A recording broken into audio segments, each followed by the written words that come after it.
عزیز طلباء اور طالبات، میں ڈاکٹر شاہد رضا جمال شاہد رزمی آپ سے ایک بار پھر مخاطب ہوں۔ ای لرننگ کے ایک نئے ٹاپک کے ساتھ آج ہم گفتگو کریں گے۔ بی اے پارٹ 3 پیپر 6 کے ایک اہم ٹاپک اردو زبان کی ابتدا و ارتقاء سے متعلق جو مختلف نظریات ہیں، جو مختلف تھیوریز ہیں، اس پہ آج ہم گفتگو کریں گے، اور جو یہ لسانیات کا پرچہ ہے، اور ظاہر ہے کہ جو آپ کے نصاب میں شامل ہے ڈگری پارٹ 3 کے، اور کبھی کبھی یہ مسابقتی امتحانات میں بھی یہ سوال پوچھے جاتے ہیں کہ اردو کی ابتدا و ارتقاء سے جو مختلف نظریات ہیں ان پہ تائرانہ نظر ڈالیے، ان کا جائزہ لیجئے، یہ تنقیدی نظر ڈالیے۔ آج ہم اسی اہم موضوع پہ آپ سے مخاطب ہیں، اور جیسا کہ آپ جانتے ہیں کہ لسانیات ایک اہم موضوع ہے، اور آپ واقف ہیں کہ لسان کا مطلب عربی میں زبان کا ہوتا ہے، اور لسانیات کہتے ہیں زبانوں کے علم کے مطالعے کو ہم لسانیات کے زمرے میں رکھتے ہیں۔ اور جیسا کہ آپ کو معلوم ہے اور بخوبی واقف ہے کہ مختلف نظریات ہیں اردو کی ابتدا و ارتقاء سے متعلق، کہ اردو کی جائے پیدائش کیا ہے، اس کا ماخذ کیا ہے، اس کا مسکن کیا ہے، اور اس کے جغرافیائی حدود کیا ہے، اور ان دوسری زبانوں سے اس کے کیا روابط اور اختلاط رہے ہیں، اس پہ بھی نظر ڈالنے کی کوشش کی جائے گی اس ٹاپک کے تحت۔ اور بہت سارے نظریات ہیں، اور میرے خیال میں درجنوں نظریات ہیں جو اس طرح ہے کہ میر امن نے کبھی کہا کہ اردو کی ابتدا اکبر کے زمانے میں ہوئی۔ محمد حسین آزاد نے کہا کہ برج بھاشا اس کا ماخذ ہے۔ اسی طرح محمد محمود شیرانی نے پنجاب میں اردو ایک مختصر اور ایک اہم کتاب لکھی، اور یہ بتانے کی کوشش کی تحقیقی حوالے سے کہ اردو کی ابتدا و ارتقاء پنجاب میں ہوئی، اور وہاں اس کا ماخذ ہے۔ اور اسی طرز پہ نصیر الدین ہاشمی نے ایک اہم کتاب دکن میں اردو تخلیق کی، اور یہ بتانے کی کوشش کی کہ اردو کا رشتہ دکن سے ہے۔ اور اسی قبیل میں ایک اہم نام سید سلیمان ندوی کا آتا ہے، جنہوں نے اردو کا رشتہ اور ماخذ اور مسکن سندھ اور وادی سندھ کو بتانے کی کوشش کی۔ شوکت سبزواری نے اس کا رشتہ پالی سے جوڑنے کی کوشش کی، اور اس سے آگے بڑھ کر سہیل بخاری نے اس کا رشتہ اڑیسہ اور اڑیا زبان سے اس کا تعلق دکھانے کی کوشش کی، اور محی الدین قادری زور نے اس کو ہریانوی زبان سے جوڑنے کی کوشش کی۔ اور ایک اور جو بہت اہم نام ہے لسانیات کے ماہر اور مختلف تاریخی اور لسانی ٹھوس حقائق پہ اپنی کتاب جو سامنے منظر عام پہ آئی، وہ مقدمہ زبان اردو ہے، اور جس کے خالق ہے ڈاکٹر مسعود حسین خان۔ انہوں نے اردو کی جائے پیدائش اور اس کا ماخذ دوآبہ اور میرٹھ اور اس کے ارد گرد کا علاقہ بتانے کی کوشش کی۔ غرض یہ کہ ہمارے سامنے بہت ساری نظریات ہیں، بہت ساری مختلف نظریات ہیں، درجنوں نظریات ہیں، لیکن آپ کے پرچے میں ظاہر ہے کہ وقت کی قید ہوتی ہے، اور آپ یہ بتانا ہوتا ہے کہ اردو کی ابتدا و ارتقاء سے متعلق جو مختلف نظریات ہیں ان کو 4-5 نظریات کا تذکرہ کر کے اپنی باتوں کو دلیل کے ساتھ پیش کرنے کی ضرورت ہوتی ہے۔ تو اس نہج پہ یہ ضرورت ہے، اور یہ طالب علموں کے لیے بہت مفید ہے کہ 4-5 نظریات کو پیش کریں، اور وہاں یہ بتانے کی کوشش کریں کہ اردو کی ابتدا ارتقاء سے مختلف جو نظریات ہیں، جو ان کی جائے پیدائش مسکن یا ماخذ سے متعلق ہیں، ان کو ایک جائزہ لیں اور اپنی باتوں کو وہاں پیش کریں۔ اس سلسلے میں جو سب سے پہلی کاوش کہی جاتی ہے وہ ہے پنجاب میں اردو، جس کے خالق حافظ محمود شیرانی ہے، اور انہوں نے لسانی مطالعے اور ٹھوس بنیادوں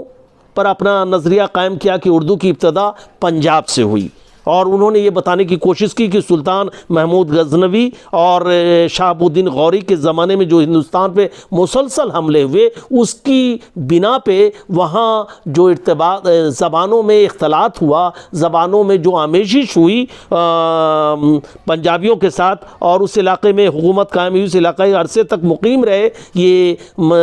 شہاب الدین غوری اور سلطان محمود غزنوی، ان کی وجہ سے جو اختلاط ہوا وہ اس کی وجہ سے فارسی، پنجابی اور علاقائی بولیوں کی آمیزش سے ایک نئی زبان وجود میں آئی، اور یہی وجہ ہے کہ محمود شیرانی یہ کہنے پر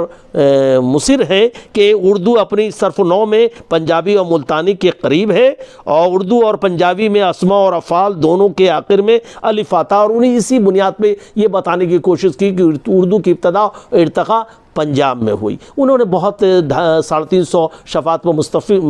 مشتمل ایک بڑی تصنیف چھوڑی ہے جس کو پنجاب میں اردو کہتے ہیں، یہ بتانے کی کوشش کی۔ دوسرا جو سب سے بڑا نظریہ ہے، اہم نظریہ ہے، اور اس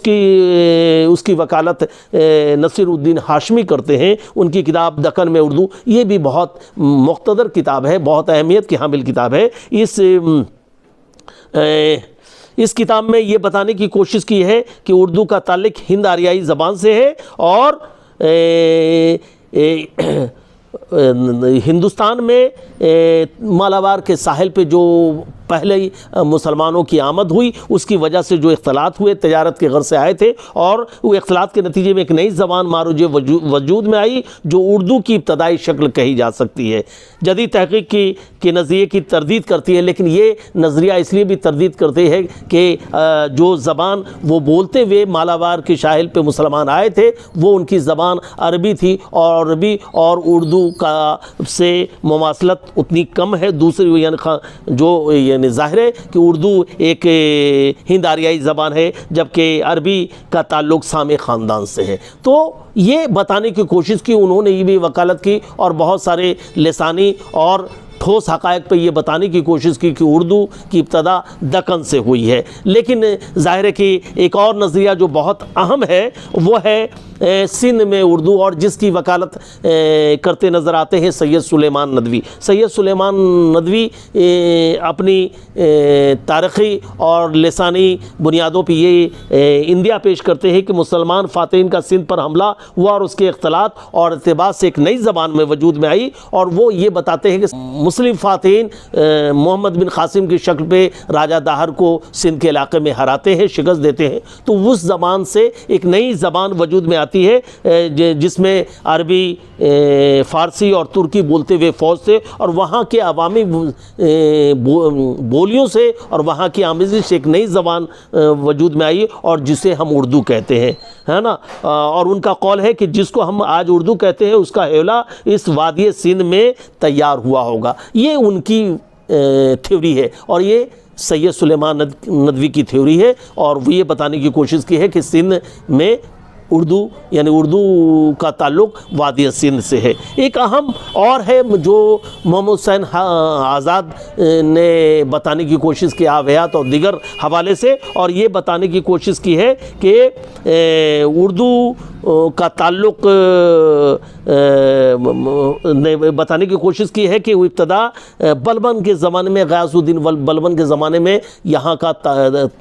ایک نئی زبان ڈیولپ کرنے لگی، اور اس زمانے میں وہ جو زبان تھی وہ برج بھاشا تھی، اور برج بھاشا کی سے اختلاط ہونے سے اور وہاں کی مقامی بولیوں سے اردو کی ابتدا ہوئی ہے۔ تو وہ اردو کا ماخذ برج کو بتاتے ہیں محمد حسین آزاد، اور ان کے مطابق اتنی سی بات ہر شخص جانتا ہے، یہ بہت مشہور قول ہے اور بار بار پوچھا بھی جاتا ہے ایگزام میں، یہ اس کی وضاحت کرنے کے لیے اکثر و بیشتر یہ ان کا قول نقل بھی کیا جاتا ہے کہ اتنی سی بات ہر شخص جانتا ہے کہ ہماری اردو زبان برج بھاشا سے نکلی ہے، اور برج بھاشا کا خاص ہندوستانی زبان ہے۔ یہ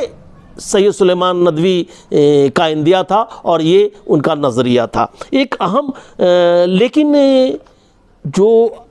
آخری نظریہ جو ہماری نظر میں ہے وہ ہے پانچواں نظریہ جو ڈاکٹر مسعود حسین خان نے لسانی اور ٹھوس حقائق کی بنیاد پہ پیش کرنے کی کوشش کی ہے۔ وہ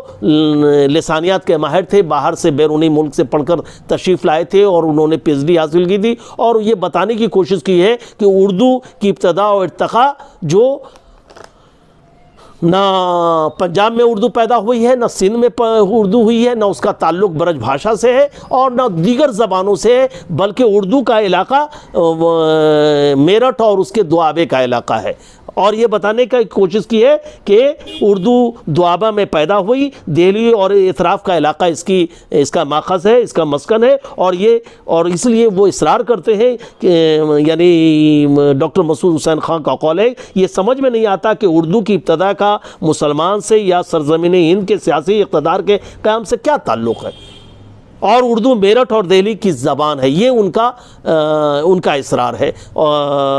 ڈاکٹر مسعود حسین خان کا۔ اور ظاہر ہے کہ اپنے اپنے نظریات ہیں، اپنے اپنے دلیلیں ہیں، اور ظاہر ہے کہ لاسٹ میں جو مسعود حسین خان نے اپنی کتاب مقدمہ زبان اردو میں اپنی بات کہنے کی کوشش کی ہے، اس میں زیادہ منطقی ربط ہے، زیادہ لسانی دلائل کے ساتھ بات کہنے کی کوشش کی ہے اور تاریخی حوالوں کے ساتھ سمیٹنے کی کوشش کی ہے، لیکن اسے بھی مکمل طور پہ 100% اس سے بھی اتفاق کرنا بڑا مشکل ہو جاتا ہے۔ لیکن یہ کہا جا سکتا ہے کہ سیاسی، تاریخی، جغرافی اور سب سے بڑھ کر لسانی شہادتوں کی بنیاد پر اردو کا ماخذ و مسکن دہلی اور اطراف ہے، اور یہ مسعود حسین خان کا نظریہ ہے۔ لیکن آخر میں یہ کہنا ازحد ضروری ہے کہ کہا جا سکتا ہے کہ اردو ایک جدید ہند آریائی زبان ہے جس کا آغاز 1000 سال کے بعد تاریخی اور لسانی اور جغرافیائی آمیزش اور ارتباط سے شکل میں آئی، اور یہی وجہ ہے کہ اختر اورینوی نے ایک ایسا نظریہ پیش کیا جو بہار کے پٹنہ یونیورسٹی کے صدر شعبہ اردو تھے، ان کا یہ کہنا تھا کہ اردو کی جو ابتدا ارتقاء ہوئی ہے وہ مختلف ادوار میں لسانی اور تاریخی مختلف مراحل سے گزر کر ایک نئی زبان کا حوالہ تیار ہوا۔ وہ کسی ایک وقت کی پیداوار نہیں بلکہ بہت سا بتدریج یہ ارتقاء پذیر ہوئی، جس میں لسانی بھی ہے اور جس میں جغرافیائی اور تاریخی وجوہات بھی ہیں۔ اس کی بنیاد پہ ایک نئی زبان پیدا ہوئی، اور یہی وجہ ہے کہ اردو شمالی ہندوستان میں، اور یہ سب اس پہ اتفاق کرتے ہیں اور بیشتر ماہر لسانیات اس بات پہ اتفاق کرتے ہیں کہ اردو ایک شمالی ہندوستان میں بتدریج ارتقاء پذیر ہوئی، اور اس کے بعد وہ محمد بن تغلق کے زمانے میں 1326 وغیرہ کے زمانے میں یا اسی آس پاس وہ وہاں ہجرت کرتی ہے، جنوبی ہند جاتی ہے، اور وہاں کے اختلاط سے ایک اردو میں اضافہ ہوتا ہے، اور اردو کا یعنی ذخیرہ ادب میں ایک بے انتہا اضافہ ہوتا ہے۔ اور مجموعی طور پہ یہ کہا جا سکتا ہے کہ اردو کی ابتدا ارتقاء سے جو مختلف نظریات ہیں، اس سے متعلق جو مختلف تھیوریز ہیں، اس میں ایک بات یہ پائے تکمیل کو پہنچتی ہے کہ کسی ایک کا حصہ نہیں بلکہ مختلف تاریخی ادوار، لسانی نشب و فراز اور جغرافیائی حالات کے مد نظر اور جغرافیائی مراحل کو طے کرتے ہوئے یہ زبان طے پائی ہے، لیکن یہ ہندوستانی زبان ہے اور یہی اس کا حوالہ تیار ہوا ہے اور یہ یہیں پلی بڑھی ہے، لہٰذا ہم اسے جدید ہند آریائی کی زبان کے زمرے میں رکھتے ہیں۔ یہی اس کا کنسپٹ ہے۔ مجموعی طور پہ یہ کہا جاتا ہے کہ اردو کے اس سے متعلق جو مختلف نظریات ہیں، ان میں 4-5 نظریات کو پیش کر کے آپ اپنی باتیں مکمل کر سکتے ہیں۔ میں اپنی باتوں کو تمام کرتا ہوں۔ ایک بار پھر آپ سے گزارش ہے اور آپ سے اس بات کا اصرار ہے کہ آپ گھر پر رہیں، سیف رہیں۔ شکریہ، تھینکس اے لاٹ۔